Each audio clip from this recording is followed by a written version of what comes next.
Nothing. You know, we can say everything that we want to say, but the bottom line here, and I think most important to all of us, is that the reason I am in Max International, and Steve knows this, we've had this discussion, and I suspect that this goes for the vast majority of people in this room. The reason I am in Max International is because of this man. Ladies and gentlemen, Mr. Stephen K. Scott.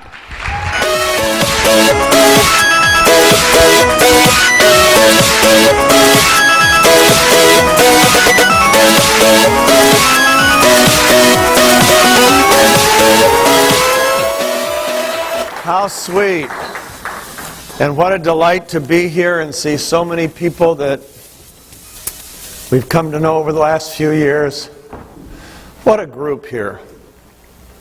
And I'll start out with the bad stuff. Canada has to persevere things because of your government's attitude toward nutrition companies and network marketing and so on, that other countries don't have to. And yet, in spite of the trials and the adversities that brings with it, I see the same people year after year showing up. And I just want to tell you how grateful I am for people who are driven by values and purpose and significance and not just the dollar.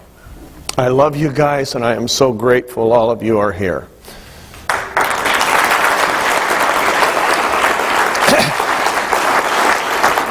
There are so many things we could do tonight, but I've been told I've only got 4 hours. So that puts us a little after midnight. And so I'll try to get in as much as I can. First of all, you know, we heard what a few different people said about behind every successful man. I'll add one to it that Gary Smalley says. He says behind every successful man is a disbelieving mother-in-law. And I don't know why that one doesn't get quoted, but it's certainly true. But where do we start? I will tell you, Shannon and I and Bob have just finished some meetings in Texas and Tennessee. Tennessee was kind of fun because I was telling the people back home, well, we're going to go to Knoxville, taking Shannon with me. Then we're going to Nashville, and then we get to go to Paris. And they go, you're kidding. And I said, no, I have never been to Paris, Tennessee before, but I can't wait. It's not the end of the world, but you can see it from there. But we did Tennessee, and you know what's amazing are the things that we see. We did Little Rock, Arkansas. And got to think, which one was this? In Nashville, there was a man who had been in a car accident. And he and his wife, young man, had a real vibrant marriage. She was a personal trainer, and he's just a very neat guy. Gets in a car wreck. Next 5.5 years, his wife's a babysitter. He gets 3 hours of lucidity a day where he's there mentally. Terrible, terrible car crash. And on a good day, he might get 4 hours. And she became his babysitter. She didn't have to babysit him during those 3 hours from 6 in the morning to 9 in the morning. The rest of the day, she had no idea what would happen. And Shannon and I were with her and her husband, and somebody gave him Max GXL, and they agreed to try it. And it was a 30-day supply. And on day 27, there wasn't one bit of difference. And during one of his moments of lucidity, he thought, well, 3 more days of taking these pills and they're all gone and I'm fine. Because they haven't done a thing. Day number 28, he had 8 hours of lucidity. And from that moment on, never went back. And as we were having dinner with them and listening to him and getting to know him and his wife, we would have never even known there had been a problem in the first place. His life was radically changed because somebody cared enough to share a product. And I'm sure that that person called him on day 5. Do you feel anything yet? Can you tell any difference? No. Day 10? No. Day 20? No. Day 25? No. On day 28, they didn't need to call him.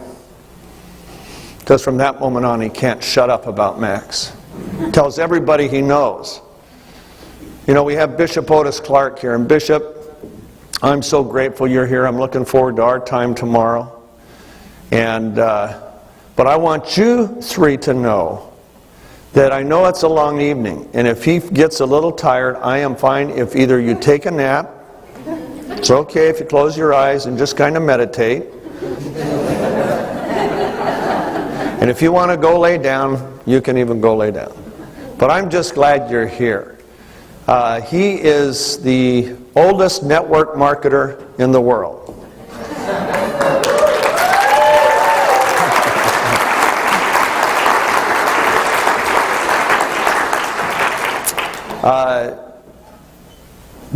James said, "What is your life? It appears for a little while and then it vanishes away." Another one of our associates in Australia was driving his car, went through a green light, somebody else was running a red light going 100 miles an hour, and hit him from the driver's side, no brakes. His life was gone in a minute. He survived, but life as he knew it. His 3 little boys lost a dad that day. His wife lost a husband. He lost an income and a job. He lost his all mental capabilities. He lost a life that had been free of pain. Everything changed. Somebody cared enough at some point to get him on Max GXL. And on a stage in Australia this year, I heard this man get up and talk. I couldn't even tell that anything had been wrong. He said, "My 3 little boys have their dad back. My wife has her husband back. All the income I lost from my job, I've now replaced with my income from Max." And he said all those painkillers and anti-inflammatories that I was going to be on the rest of my life, according to the doctors, he says, I haven't been on one for months and I don't ever think I'll ever go back. We don't know how much time we have. But the amazing thing is we are granted the opportunity to make an incredible difference in people's lives. Before I met Dr. Keller, before I discovered what this product could do and what our science can do with Dr. Nagasawa's science, for me, business was about achievement. I can honestly say I never pursued the money in business. I chased after money in investments, and every time I chased, I lost. And Proverbs says, he who is hasty to get rich, surely poverty will come upon him. And he said, don't chase after wealth, because if you do, it'll take up wings like an eagle and fly off to heaven. So in my investments, I chased and I lost. But that was never my motivation in business. In business, my motivation was to achieve. Really, as far as word pictures go, to hit home runs. A man trusted. I mean, how many of you would hire a guy at the age of 27 who had flunked out of 9 jobs, had never had any success whatsoever, and you would not only hire him to start a new business, but you would put your home on the line, you would put everything you had worked for all your life on the line on whether or not this kid is going to come up to the plate and hit a home run. He's never even been up to the plate before. I had never written or directed a commercial when Bob Marsh decided to give me a chance. I mean, it kind of sounds, in fact, toward the end of his life, I said, Bob, what did you see in me? Why did you do that? And interestingly, he had seen something in me that nobody else had ever seen. And he was willing to bet the farm on it. And 5 months later, that little company that started with $5,000 was generating almost $1 million a week in sales. So he made a good bet. But the point being is I didn't know I could do that. And for everything you know you can do, there are countless things that you honestly believe you can't do. And you could pass a lie detector test saying, I can't do that, because you think you can't. But in reality, you can do so much more than you ever thought you could. And all you need are the right strategies, the right opportunities, and the support to do it, the right partners. And it's amazing what you can do. I want to show you something real quick that's just kind of, do we have anybody young enough that's kind of athletic here? That, I mean, you know, okay, you're an athlete? Huh? Well, here, I don't want to do this. Do we have a guy? There's a reason I want a guy. Do we have any guy athletes? No, I mean guys that are ready to run and jump. Somebody that's not afraid of jumping up on stage, taking a run and jumping. Okay. Okay, come here. Okay, here. You're going to? No, I mean you got to run from back there and jump up on stage. Back there and jump here? Yeah. And give it all you got. Here you go. Everything you have. Ready, set, go.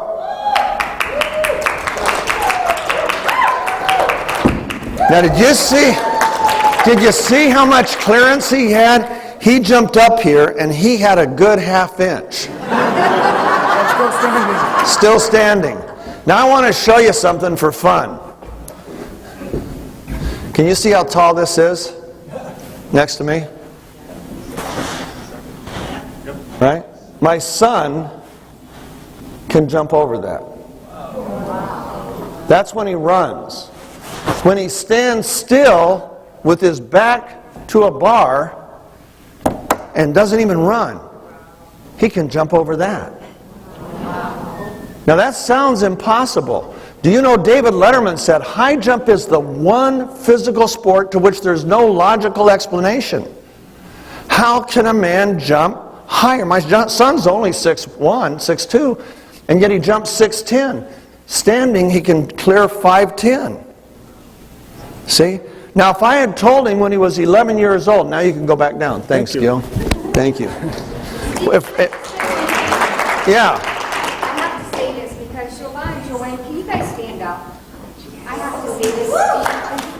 I mean, we've been working together, we've been networking together for so long, and July and Joanne went on a weight loss program in eating healthy, proper portions. We work together, and they do exercise now, and July lost one of me. Wow.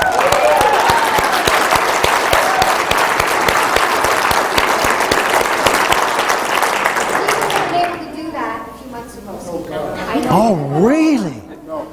Wow. Unbelievable. Way to go. Have a seat. But my point is, you see, if I had told my son when he was 11 years old, Ryan, someday you're going to be able to clear 6 feet 10 inches. In fact, the summer after your junior year in high school, you're going to clear 6'10". He'd say, oh, Dad, how can I do that? Now, how many of you have watched, and please be honest, how many of you have watched some of Master Strategies? Can I see your hands? Okay, you remember the little illustration I do about memory? Do you remember that? The yellow fish? Yeah. See, most people think, I could do that right now, or I can just get into the meat of stuff. But that's a demonstration, because nobody thinks they can remember 15 unrelated items in 3 or 4 minutes without writing it down. How many of you haven't seen that happen? Can I see your hands? Okay, so do you want me to do it or not? Yes. Okay, we'll do this real quick. Just to make a point. My mom had a photographic memory. I worked with a guy named Jerry Lucas who had a photographic memory. Jerry Lucas could read a Time magazine in 17 minutes, and a year later you could ask him and he could quote the book, word for word, letter for letter. I mean, amazing. The basketball player, Jerry Lucas. I worked with him. I published one of his books. And how many of you have a photographic memory that haven't seen Master Strategies? See? Okay.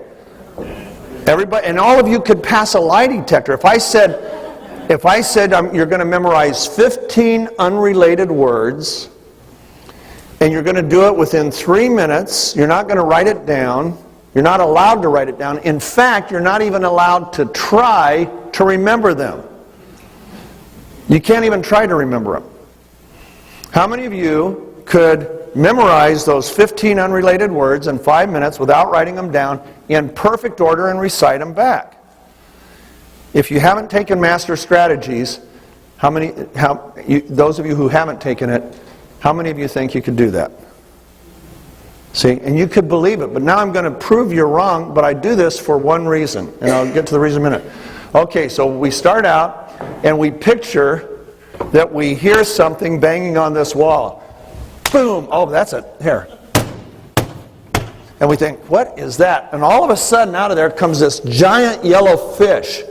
And the yellow fish is floating around the room, and we go, whoa! A yellow fish! And he opens his mouth, and out comes this giant bubble.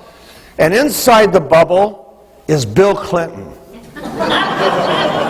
And Bill's waving at everybody. And then he reaches into his pocket. That's good, because he's not reaching into your pocket. But he reaches into his pocket, and he pulls out some red marbles. And he drops those marbles onto the floor, and they magically go into the shape of a star. And you go, whoa, look at the star. And inside the star, there's a Walmart. And you think, low prices? We'll go on in. Every day, low prices, it's Christmas time. So you go in, and you look down the aisle, and all you see, every aisle, every shelf, nothing but bags of Fritos. And you think, well, I'm kind of hungry anyway. So you grab a bag of Fritos, you open it up, all excited, but there's broccoli inside. And you say, I want to be like Gil, I want to lose a lot of weight, so I'm going to eat healthy. So you take that broccoli, you bite it, and out comes chocolate. And the chocolate gets all over your nice blue sport coat. So you grab a newspaper off the rack and start to rub, and nothing happens. So you pour some Coca-Cola on it, and you rub some more, and it turns your blue sport coat into a red shirt. You go, whoa, red shirt. And you're feeling okay about it till you look down the aisle and you see this giant bull with great big horns. You're looking at him and he's seeing red. And he starts to paw, and you start to get a little afraid. And then he steps up on his tiptoes and pulls a toy guitar off the rack and starts to play it. Okay, here we go. Ready? What comes through the wall? Yellow fish. What comes out of his mouth? Who's in the bubble? What comes out of his pocket? He throws it on the floor. It goes into the shape of a... What's inside the star? Okay, you go into the Walmart. What's on every aisle? What's in the bag of Fritos? What comes out of the broccoli when you chew it? Gets all over your blue jacket. You grab a rub, doesn't do anything. You pour a... Okay, you rub some more. Turns the blue sport coat into a red shirt. What's down the aisle? Bull. What does he pick off the rack and start playing? Toy guitar. 15 objects unrelated, and you've already memorized it and you haven't even tried. See? You didn't think you could do that. Now what happened? Did your IQ go up? No. Did you take a self-motivation course? No. Longevity. That's exactly what happened.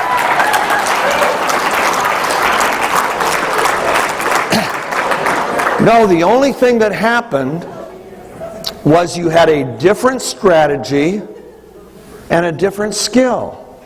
The strategy, instead of trying to memorize on the left side of your brain, the analytical side, which is what we do when we wrote, if we had written those down, okay, toy guitar, bull, Walmart. It's just like, oh, God, how am I ever going to do this? I'd give you a half hour and you still couldn't do it. Okay, that's left side memorization. That's the analytical side. But we took a different approach and we said, instead of using the left side of the brain, strategically, let's use a strategy, an approach. All a strategy is, it's an approach to a problem, to solving a problem, or taking advantage of an opportunity. So let's use a different strategy. Let's use the right side of the brain. The right side of the brain is the visual side. See, if I say Otis Clark to you, before you met Bishop Clark, you might just think a name, Otis Clark. But every time I think of his name, I think of the time I met him in Dallas. I get a picture in my mind of his face. I remember literally what he said to me the first time I asked him. He said, you want to know what he said? I'll even do it like he did it. If you're following God, you're a winner. Because God is a winner. And if you follow Him, you are a winner. See?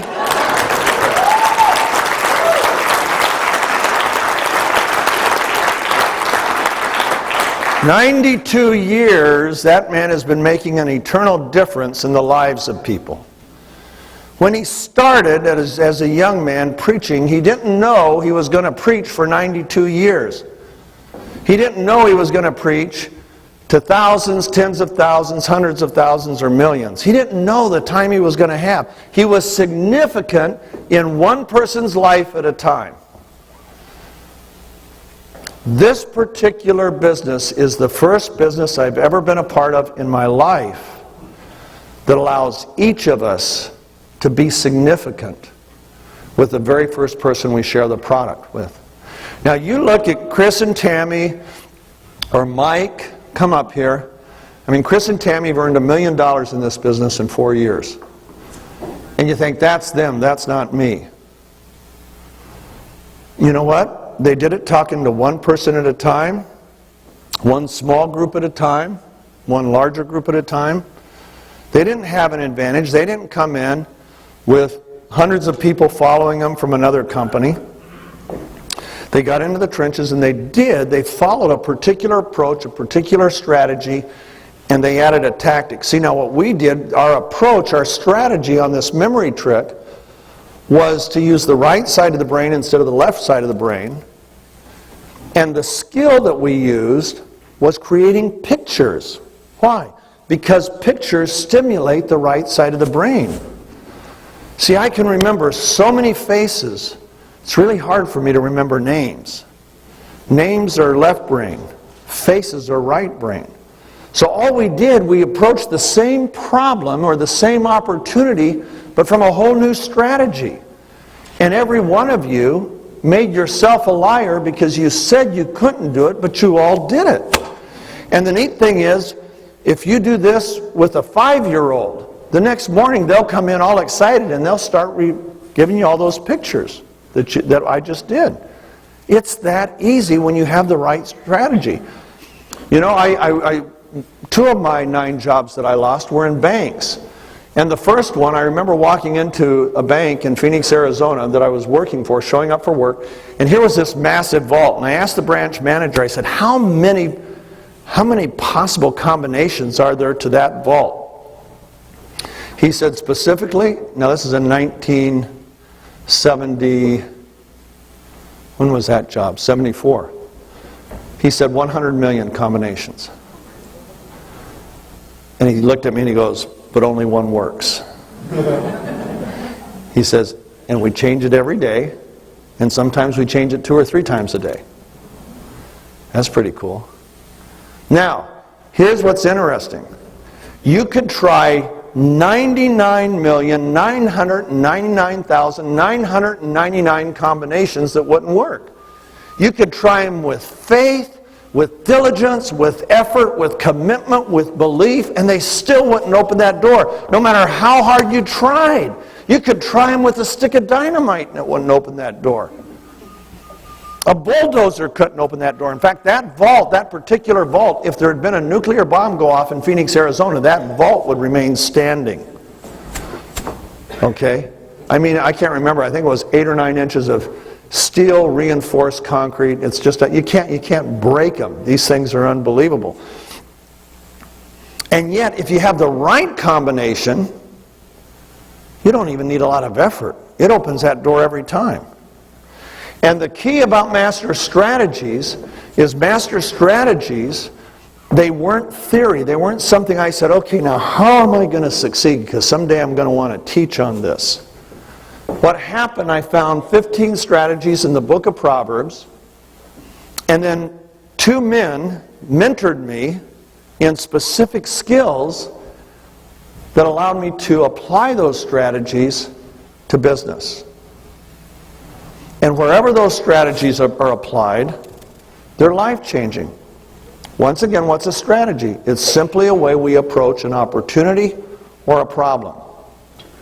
If you're not having success in your business, in your marriage, in your parenting, in a friendship, at work, in your network marketing business, usually there's only 2 reasons. You're not using the right strategies, or you're not using the right skill set to utilize the right strategies. There's millions of wrong strategies that don't work.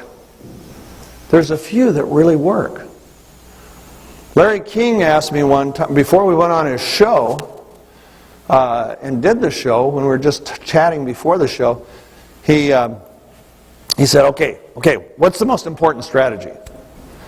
And I said, well, they're all important. He says, yeah, but there's got to be one that's more important than any of them. What's the best strategy there? I said, Larry, they're all good strategies.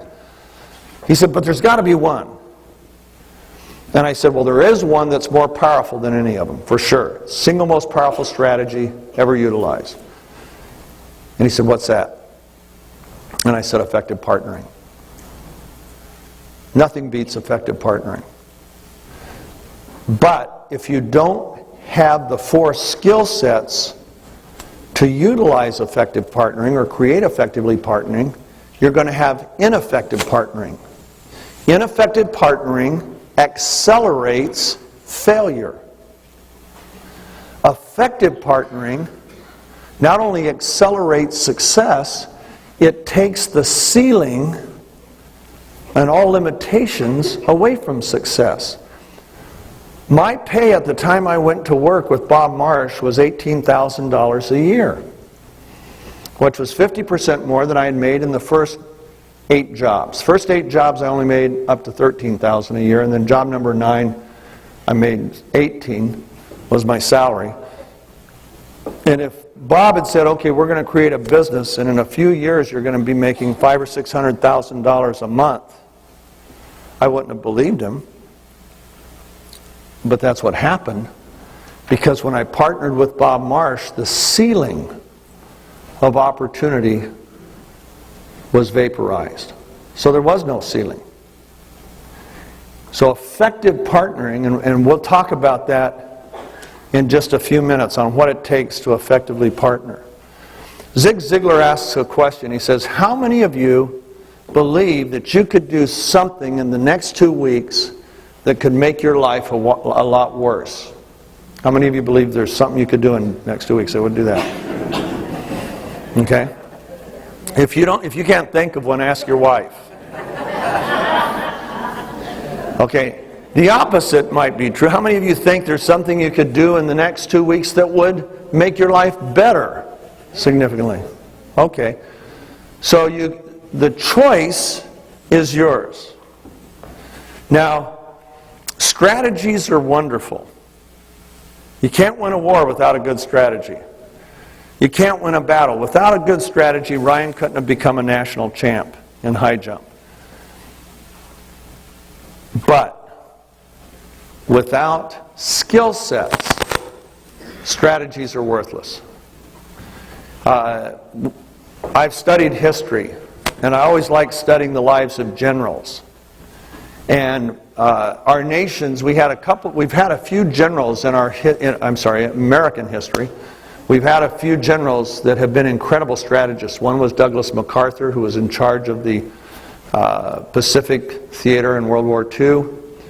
General Patton for all of his problems he had. Incredible strategist, did things that nobody ever conceived possible.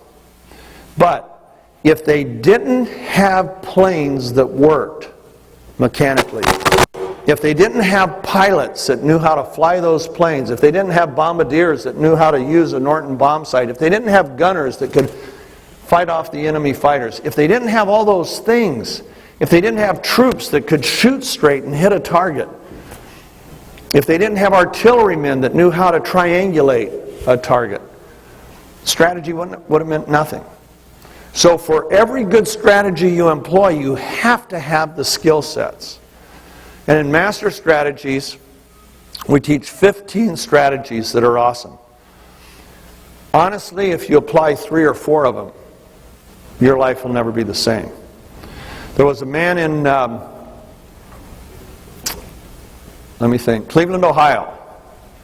3 years he was a bookkeeper in a dry goods store. Never made more than $4 a week, never got a promotion. He used 3 strategies that we identify in Master Strategies. Just 3, not 15. At the time of his death, they calculated his net worth. In today's dollars, it would be $685 billion. It's John D. Rockefeller. And 3 strategies. Vision mapping, he shot for the moon, effective partnering. That's it. Changed everything. And did it in a very short amount of time.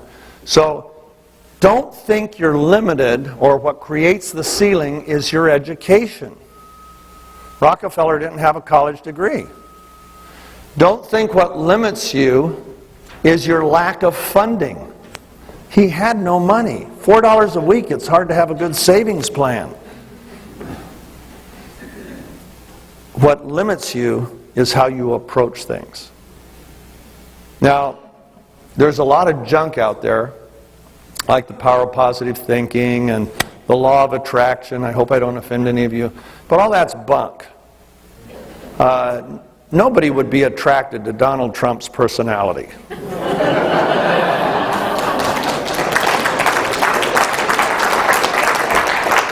But Trump is successful because he uses the right strategies and the right skills to apply those strategies. And what we want is reality. We want reality in our life. I don't want to waste my life. I'm 63 years old.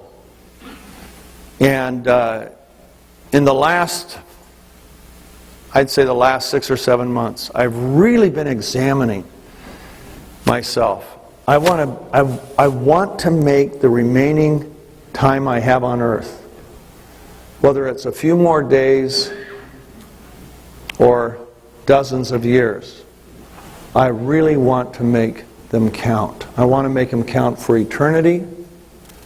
I want them to count in this life. At Max International, we have products that are life-changing. There are kids in the Philippines. You know we're in the Philippines because of Canada? Did you know that? The guys that launched us in the Philippines were all Canadians. Do you know there's a pediatrician in the Philippines that is saving children's lives from a dreaded situation that I can't say legally on stage, so I won't, but she hasn't lost a single child to this situation, and she's been saving them with Max GXL. She would not even know about Max GXL if it wasn't for the people in this room.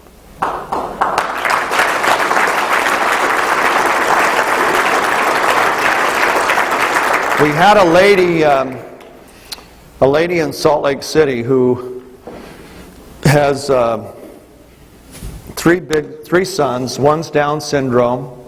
I think he's about 30, and then she's got 2 boys that are college football players. They're both about 6'7", 6'8". A husband that loves her, and she was found on the ground in a coma in her home from carbon monoxide poisoning. And she owned 4 health food stores that were the love of her life, in a sense. I mean, that she really was into nutrition and everything. And the medical bills were so high, they were able to resuscitate her, but they were, after quite a hospital stay, basic conclusion was, life's not going to come back to you the way you want it.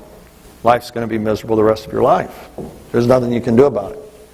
And but she lost all of her health food stores, went through their money and everything. And we have a little gal in Salt Lake City named Sherry Knowles. And Sherry's been with us from the beginning. She hasn't made a fortune, but she took this lady, Max GXL. Now imagine going to somebody who has owned health food stores, who knew all about nutrition, who's been told by medical doctors, you're never going to get better. And nothing she has taken from her wealth of product in her stores has made even the slightest difference. And Sherry is going to tell her she's got a nutrient that's going to make a difference. Man, if that's not Daniel in the lion's den, I don't know what is. And yet, she did. And in this room that I'm speaking in, a small room, here's this woman. Her Down syndrome son is on her left-hand side with his head on her shoulder. Her two sons and her dad are on the other side. And I asked her, what did Sherry give you? And she said, she gave me my life back.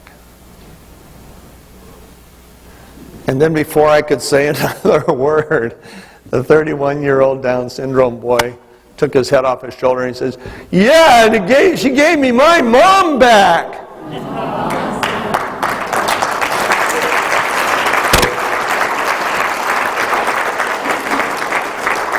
If Sherry never had another preferred customer for the rest of her life, is she a failure or is she a success? Wow. See, that's what you have. What you have, what I have, what Shannon. Why is Shannon here tonight? She's here because she has seen the incredible impact that this science has made. I really blew it today. I made a big mistake. And I'm embarrassed to tell you, but it's one that I'm sure all of us have made. I'm on an airplane. Shannon and I didn't get seats together, and not by choice. It's just the Delta's computer upgrade. I'm a diamond, which means I do over 125,000 miles a year. So the computer automatically upgrades me into first. And so we're flying from Salt Lake to Salt Lake to Detroit. And I tell Shannon, come on up, you can, because everybody's gone through the aisle, come on, let's trade. She said, no, I'm fine. So I sat up there, and I had stuff I had to do, and there was this lady doing these puzzles, and she had her headset on, and so I didn't bother her, and I had plenty to do. The flight was 3 hours exactly in the air.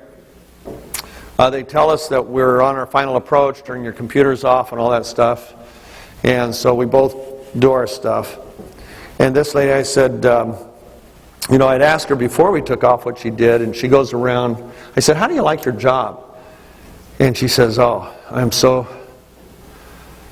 don't like it anymore. They have me traveling. I was supposed to only travel 60% of the time. I'm traveling 90% of the time. They're trying to do too many things with too few people.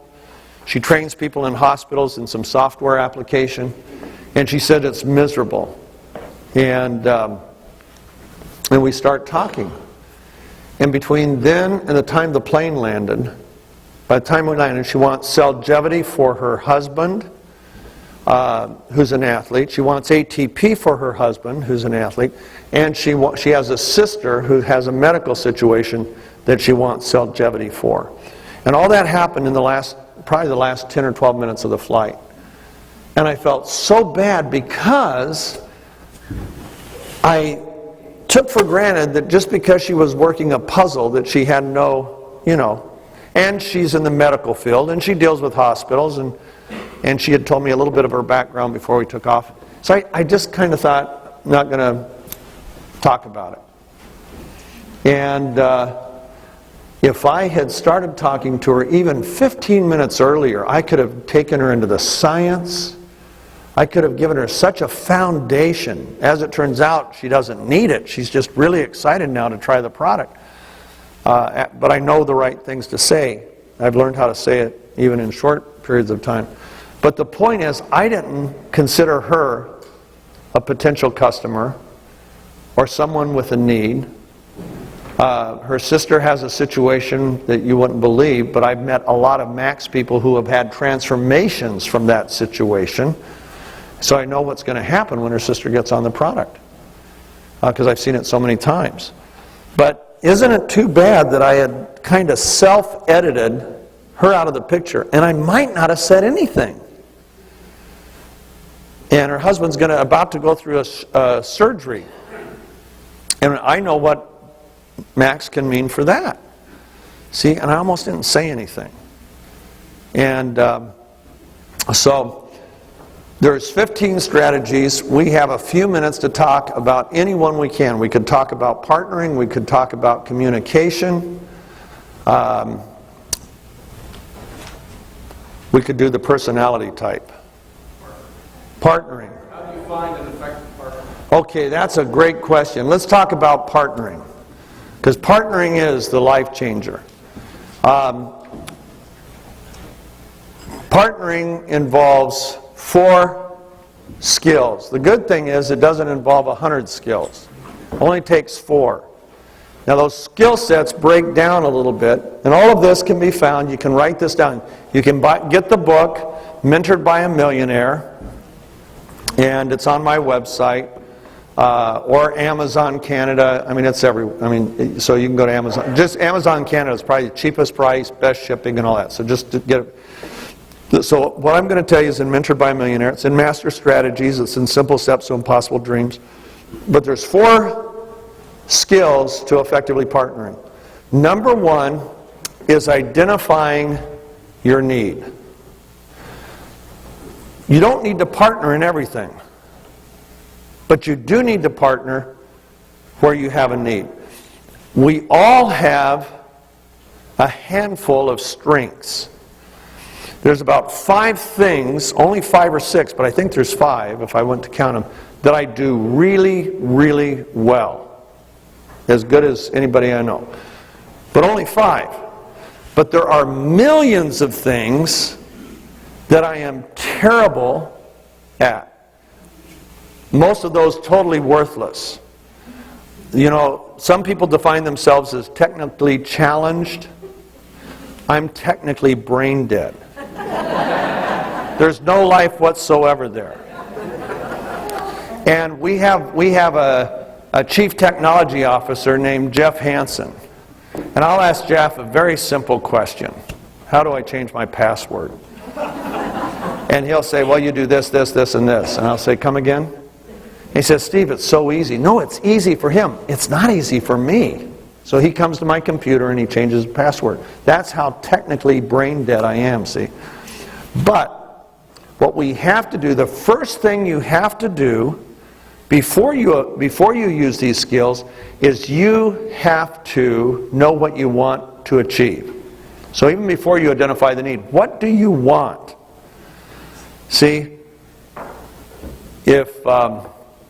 so is it relating to a business? But the more specific you are, the better it is. So you have to identify what you need. What I liked about what Mike did today was how many people are you going to do this with? How many people are you going to do that with? What do you want? Do you know most people don't know what they want? And that goes to the whole subject of vision mapping. It all starts with a clear and precise vision. I used to ask people, when I used to do a lot of public speaking, I'd ask people, what do you want? I want to be rich. I want to be independent. I don't want to have to work for my jerky boss. Those aren't goals. Those aren't even visions.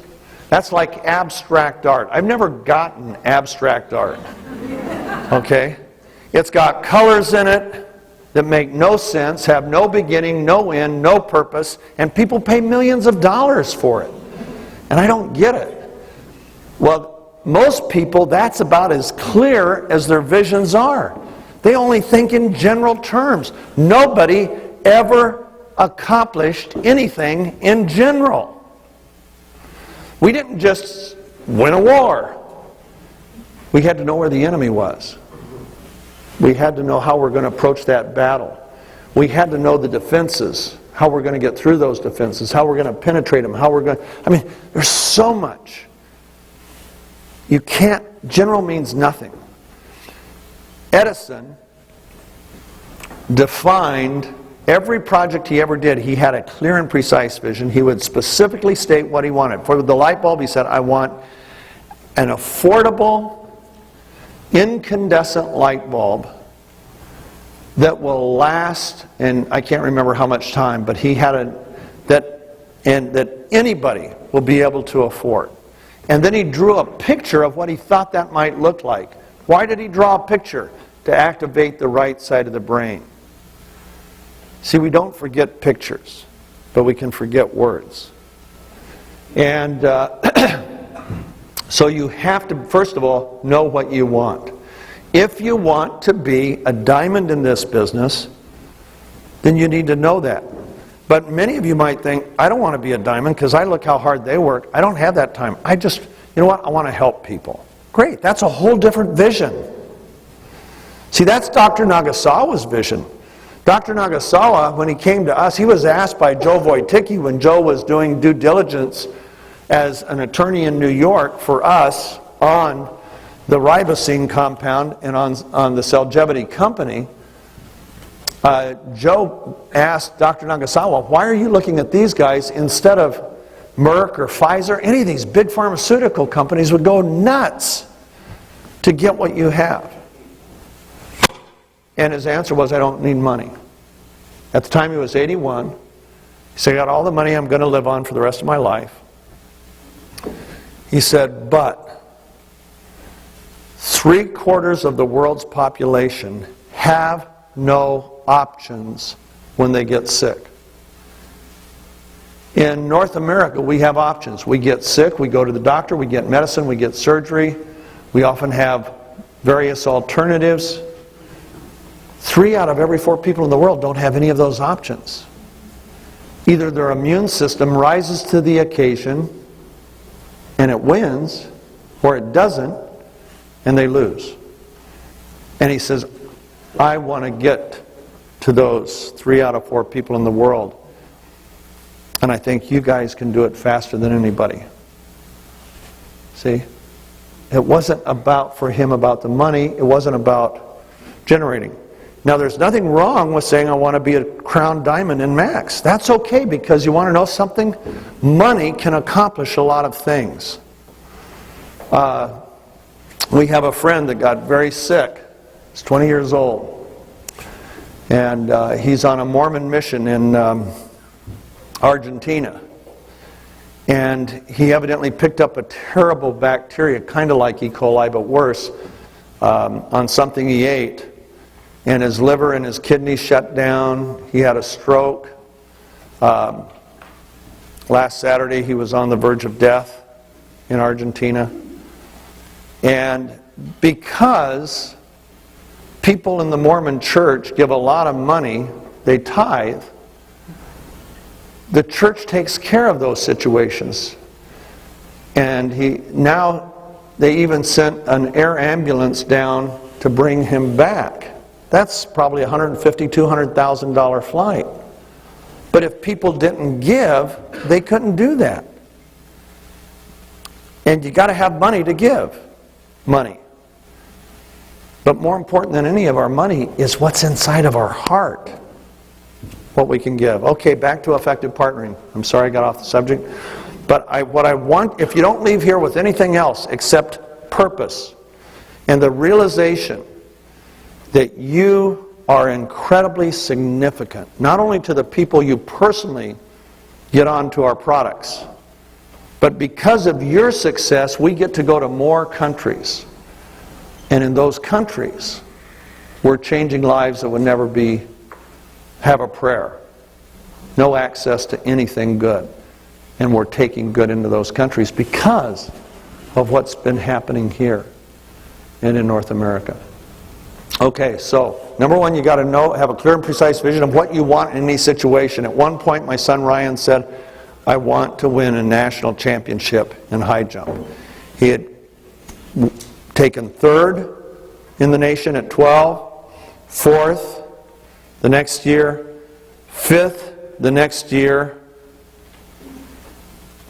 sixth the next year, and 20th the next year. Does it sound like he's on the road to becoming a national champion? No, just the opposite. So we had to effectively partner. We had a clear and precise vision of what he wanted. Second thing you need, so first thing you need to do after you got the clear and precise vision is, number one, you need to know specifically what you need. My wife, I coached him in the meet that he took 20th in. And that's when my wife decided we're going to get him a real coach. So, she saw the need, specific need. Ryan has natural talent. We know that. Very fast, good legs. I mean, he has the ability. But he needs that coach. So we've got a partner. So we identify the need. He needs to learn the skills and the techniques of high jumping. We identified that. Second thing you need to do after that, once you realize what that specific need, you need to build a list of potential partners or mentors if you're looking for a mentor. Because a mentor is just a partner. So you need to make a list of potential ones. Now, the neat thing is a partner doesn't have to be somebody that you are in a contractual relationship with. My mentor in relationships, I have two mentors. One is Gary Smalley, and the other is my wife.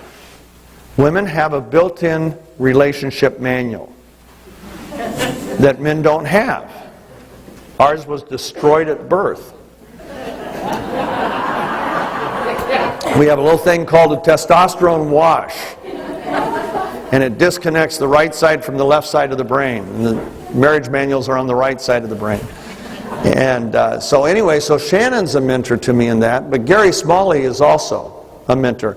And because Gary is one of my best friends in life, I can call him any day of the week, anywhere in the world, and he'll instantly call me back, and I can ask him a question. Well, you can, if you want to improve your marriage or your parenting skills, you can have the same mentor that I have, the same partner that I have, Gary Smalley, because he's written 50 books. You just need to find the book that answers the questions that you have and communicates the skill sets that you want to learn, see? So you can partner with the same mentor that I partner with. You just do it in a different way. You buy a book and I make a phone call. But either way, it's the same information. And it's the information that sets us up for wisdom. Okay, so number one, you make your list. Second thing you have to do, once you've made that list, is you now have to recruit that partner. Recruiting itself is a skill set. Nobody joins you as a partnership because of what they can do for you. And yet you can't believe Shannon and I have people we employ. Like we have a man that helps on our property. We have quite a bit of acreage and he helps out. And we have other people that we help out that give services. But it's amazing how sometimes we get calls. Hey, I need $25. Can I come up and work? And that's the attitude. It's, can I work for you so I can get what I need? And if we say we don't have any work, well, can you give me the $25? And then I'll work later for it, see? That's not how you get a partner. Now, my wife is very compassionate, so she says yes 99% of the time. They never call me. If you know personality types, I'm a lion, she's golden retriever, right? Otter golden retriever. And so they always call her. You don't get anybody of significance as a partner or a mentor by telling them what it's going to do for you. They have to see what it's going to do for them. The greatest communicator who has ever walked the face of the earth, whether you believe in him or not, doesn't matter, was Jesus Christ. How can I say that? There was one occasion where he spoke for 3 days and the people never left to get food. You want to try that? We'd start right now. I'm not that good of a communicator. But you know what he did that was different than what 99% of us do? We start our communication from our frame of reference. He sits down next to a lady at a well, and he's sitting down because he's tired. He's been walking for 6 hours in the desert heat. She's there to get a drink. He doesn't say, man, I am famished, I'm hot. He starts a conversation about water. Amazing. He calls his first 2 disciples. They were fishermen. He doesn't say, come follow me, I'm going to make you great teachers. I'm going to make you great evangelists. I'm going to make you great rabbis. I'm going to build a whole church around you. No. He says, follow me, I'll make you fishers of men. See, he starts with their frame of reference. If you want to recruit a mentor or a partner, you have to know their frame of reference. If I want to do something with Bishop Clark, I'm not going to start by telling him how much money he can make me. I'm going to say, Bishop Clark, what ministry, what do you want to accomplish this year in your life? What do you want to accomplish? What do you really want to do? And he might have to think for it a little while. And then he says something. I'll say, so you mean this? No, not that, but I really want to do this. Oh, now I know his frame of reference. You learn the other person's frame of reference by questioning. You have to question first. If you start a communication and you try to recruit a partner or a mentor from your frame of reference, you have about a 99% chance of failure. If Mike LeBrun came to me and wanted to recruit me and said, Steve, man, I am this close to being a triple diamond, and if you will join me and just do this, this, this, I can become a triple diamond. So what? He's not going to get me that way. So frame of reference is key. And in the Master Strategies and in Mentor by the Millionaire, we get into specific things. I tell how you recruit a mentor. I mean, it's kind of crazy, but I never responded to those kinds of things because it was nonsense. By responding, we might send out a cordial letter, but I mean, they never had a prayer. And one day I get this 1-page letter, and I read the opening line, and I don't put it down. Why? Because he did something my book said to do. He used a personal reference. You don't know me, but you know my father, Fred Matley. Okay, interesting. Personal reference. He's got me hooked to read the rest of the paragraph. Not the whole letter, but the rest of the paragraph. I read the whole page. All he wanted was either a golf date or a lunch or a breakfast. That's all he wanted. He'll pay.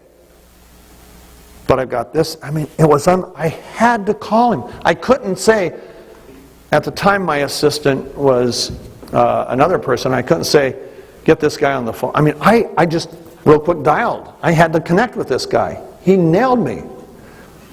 And he had built a business, and a bank was offering to buy his business, and they offered him $1 million for his business. He was only 31 years old.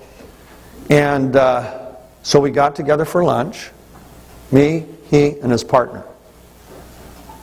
And I said, God, I got to tell you, I don't normally do this because I don't have time to do this, but I had to respond to your letter. He said, I know. He said, I took every step you said in the book. I kept it short. I used a personal reference. I salted you. Did you see the salt? And he showed me the salt. I go, oh gosh, he's using my own strategies against me. Don't you do that. And so we met for an hour and a half. And out of that, we developed that they didn't want to sell their business for $1 million. They're going to get new bosses, new headaches, all this other stuff. What's the real price that you're willing to live with the headaches? They said, oh man, we need to really be set up. Well, what would that take? They decided it would take $5 million for that. I said, great, here's what you go. And I gave them the wording to use in going back to the person at the bank to turn them down. I said, here's how you turn them down. And I gave them specific things to say. They did it. The bank came back and offered them $5 million. Literally within 7 days. So now they have a real problem. Steve, they offered us $5 million. I said, congratulations. Yeah, but we don't know if we want to give it up. So they didn't sell their business. And now their business is worth a lot more than $5 million. But the point being is, they hooked me. It's an art, it's a skill, it's learnable, but you have to do it. You always have to let the other person see what they're going to receive. What's the value to them? See now, Shannon, if you said, Shannon, I can show you a way that you guys can make an extra $50,000 a year, extra $100,000 a year. Shannon say, well, that's nice, but you know what? I really can't take on anything right now. But if you said, Shannon, there's a doctor over here who works with this kind of patients, and I've seen this person with that same situation go from here to here, and I need to get that doctor on board because he works with hundreds of those people. You might have her, see, because that she'd respond to. And because she does care about people. You know, she goes, every time we go to one of these meetings, by the end of the meeting, she's drained for about 4 days. Because emotionally, you tell her a story of a life changed, and she can't stop thinking about it. She can't turn it off. But you know what that does? That becomes the reason she goes to the next meeting in the next city or country. Because she knows we're changing lives.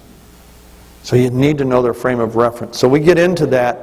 I can't get into all the things now, but so number 1, you identify the need. Number 2, you build your list. Number 3, you make your recruiting effort, and you do the right things when you try to recruit. So once again, I just urge you, and I'm not trying to sell books. If I had them here, I'd give them to you.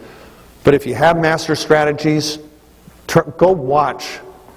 If you only watch 3 sessions on master strategies, the 1 on partnering and 2 on communication.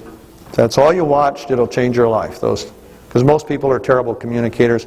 Do you know communication is number 1 problem in business, number 1 problem in marriage, number 1 problem in parenting?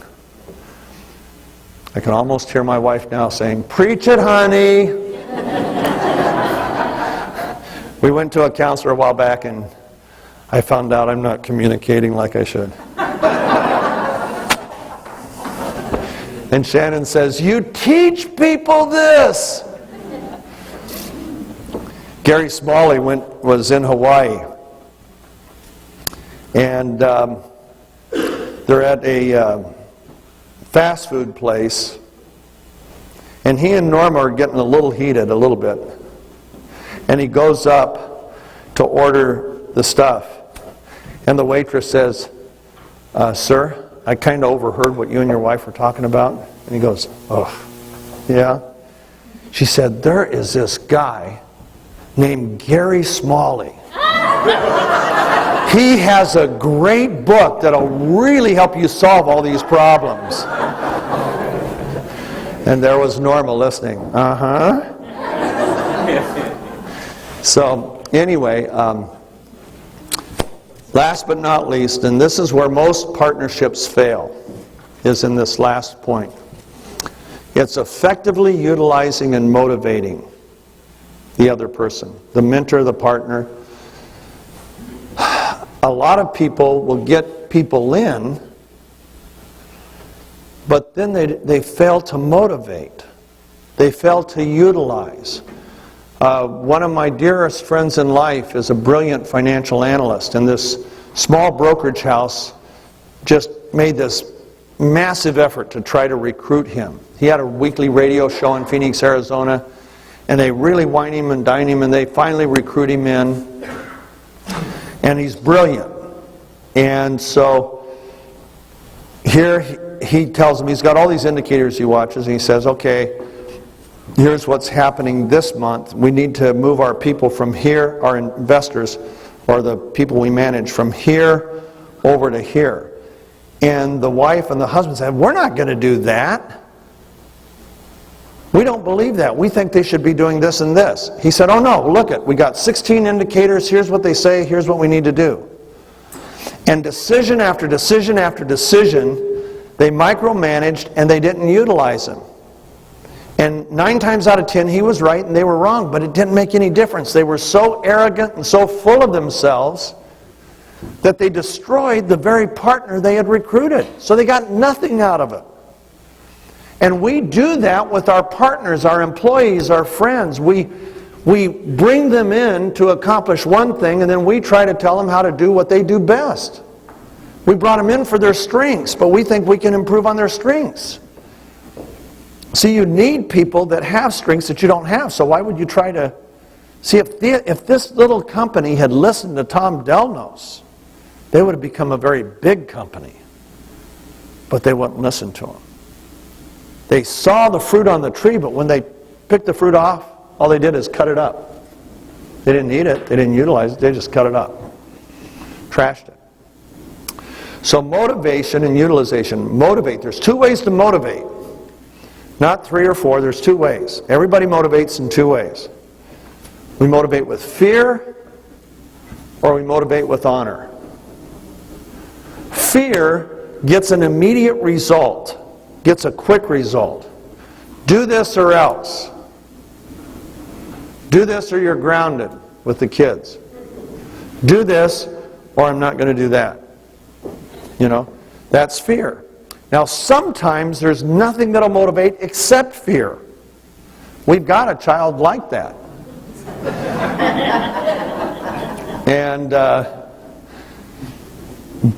So sometimes you have to use it. But most of the time you don't, because fear, even though it brings an immediate short-term result, ultimately it undermines the relationship and it kills the relationship.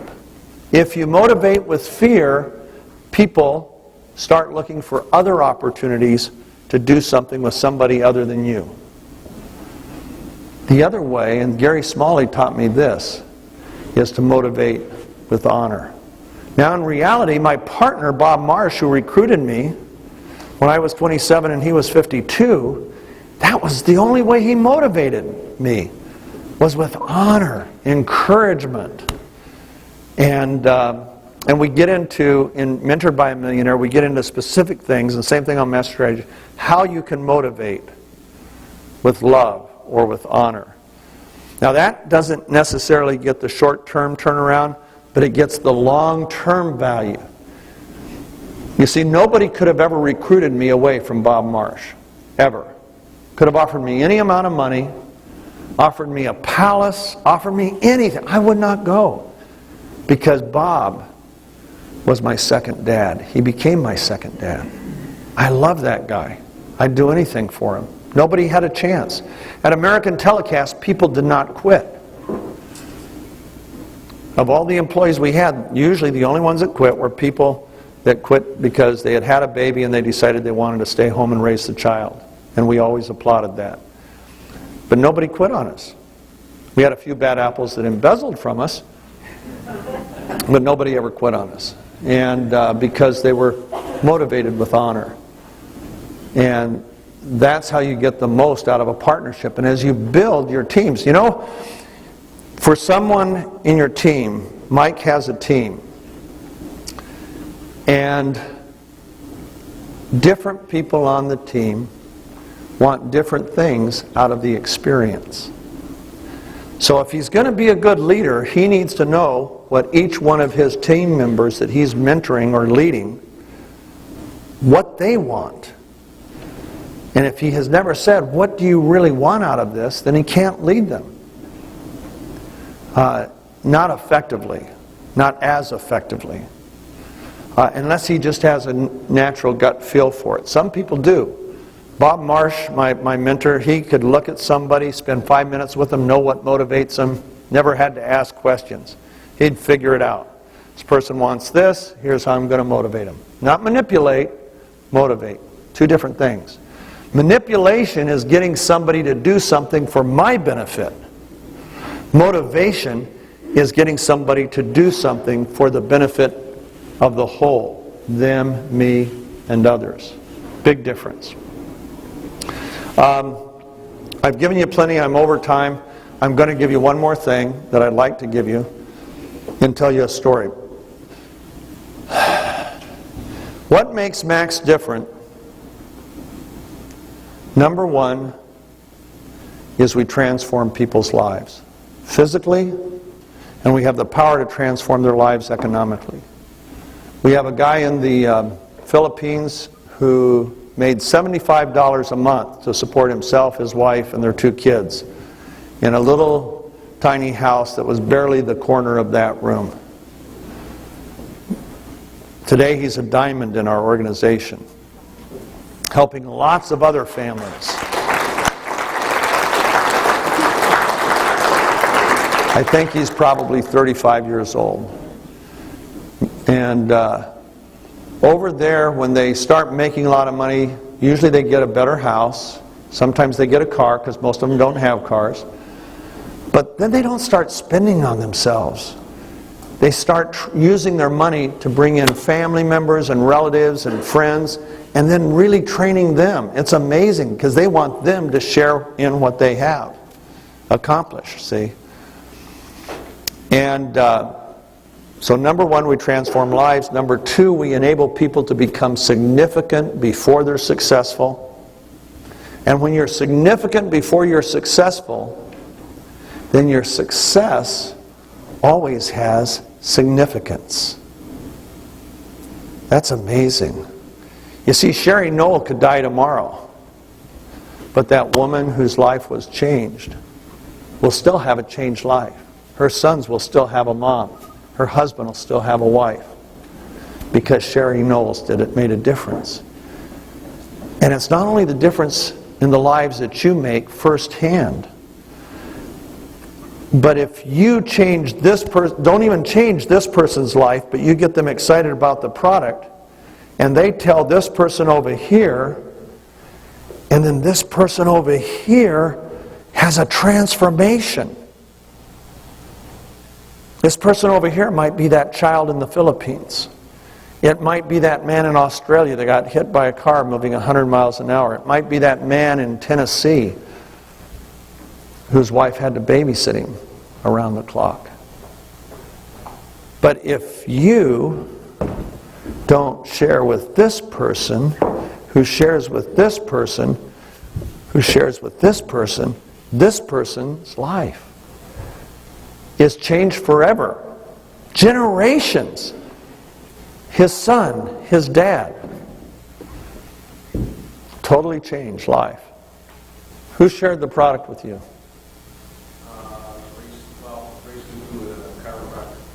Okay. How significant is he to you? Yeah. Anybody that doesn't know his story, you need to hear it sometime, because it is amazing. But see, how many amazing stories do we all know? We ought to be the most vocal people on the planet, having seen what we've seen. But I just want to give you this one thing. The last thing we give is real hope. The world has the wrong definition of hope. When we just talk about hope, people think about wishes.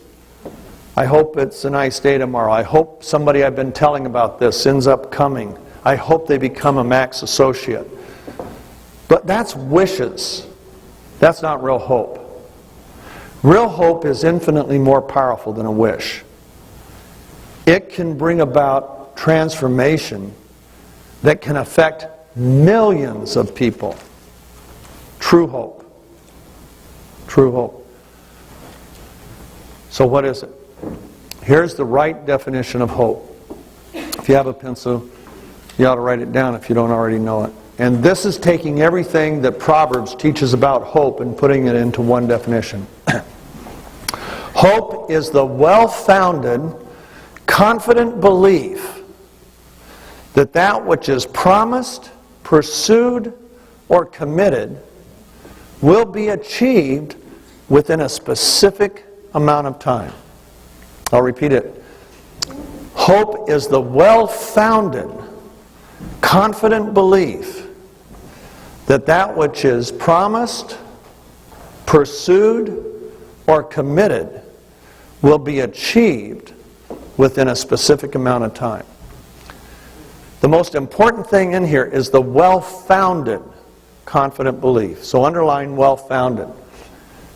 There has to be a solid foundation, or real hope doesn't exist. At Max, our foundation isn't hype. Our foundation isn't even the anecdotal stories that we all come in contact with. The product results. The foundation is peer-reviewed science. Why is that important? Because peer-reviewed science says something happened, that if you do the same thing again, it'll happen again. And you do the same thing again, and it'll happen again. To be peer-reviewed, a peer-reviewed clinical, for those of you that don't know, it all starts with an independent review board. A scientist comes to an independent review board, says, here's what I want to do. I want to do this, this, and this, and I think I'll get this result. And the independent review board says, wow, that's a worthy goal. We're going to get behind that. But here's your protocol. You're going to have to do this, this, this, and this. You're going to have this many people. You're going to have a placebo. You're going to have crossover. You're going to have to do this and this and this. So the independent review board sets the standards. Then the scientist goes ahead and does it according to those standards. And no matter what results happen, good or bad, they're going to be published. There's no turning back. Those kinds of peer-reviewed clinical studies are done normally on drugs. Occasionally on nutrients, like alpha-lipoic acid, but almost never on man-made nutrients that are compounds, where a scientist has said, take this nutrient, put it together with this nutrient, and here's what it's going to do. That doesn't happen. There's not another nutritional company in the world that has even 2 peer-reviewed clinicals by scientific bodies. Ribosine alone has 20. If you ever get into those clinicals, it will amaze you what this product has done. Do you know in one of the clinicals they measured the uptake of glutathione in 16 hours in mice in every vital organ? The heart alone, there was an increase by 80%.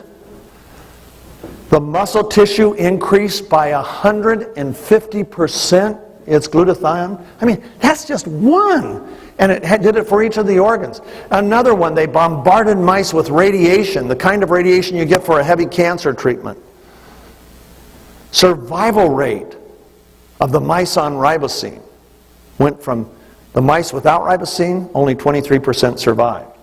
The mice with ribosine, 53% survived. Survival went up 150%.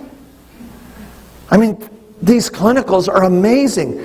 They're not amazing if it was a drug, but they are amazing that a nutrient can increase glutathione to the point to where that miracle molecule in the cell can accomplish these amazing things. That's just 2 clinicals. I mean, it goes on and on. What's hope? The well-founded.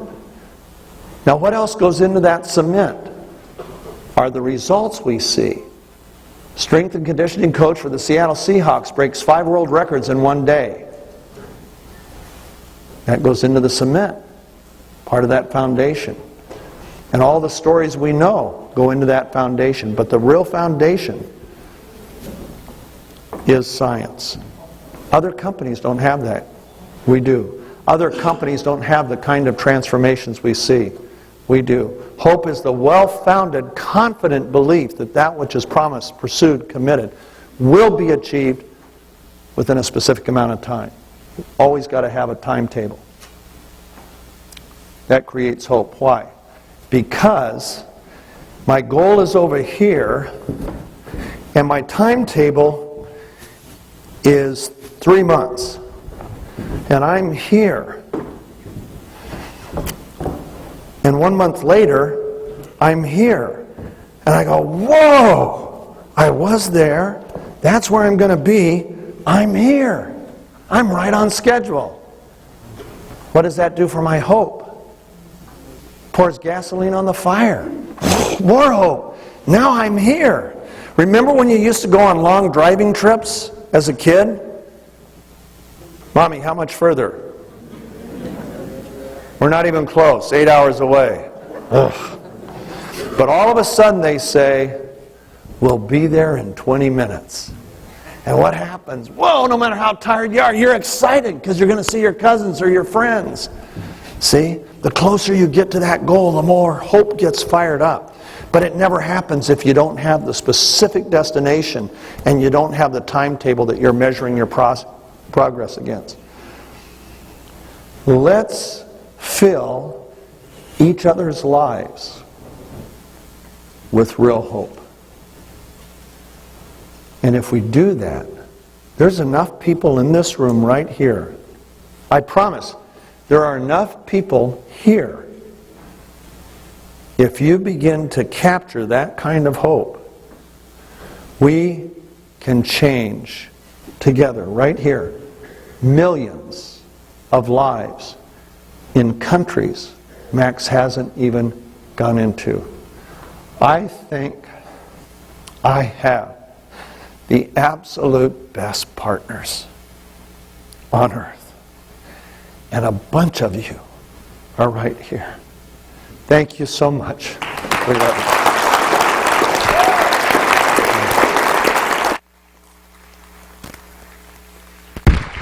Ladies and gentlemen, Mr. Stephen K. Scott. I'm going to ask you to stay on your feet. Stay on your feet. And I want to invite everybody back up that was here earlier. Ladies and gentlemen, would you please welcome Mr. Bob Kalin. And is Robin still here?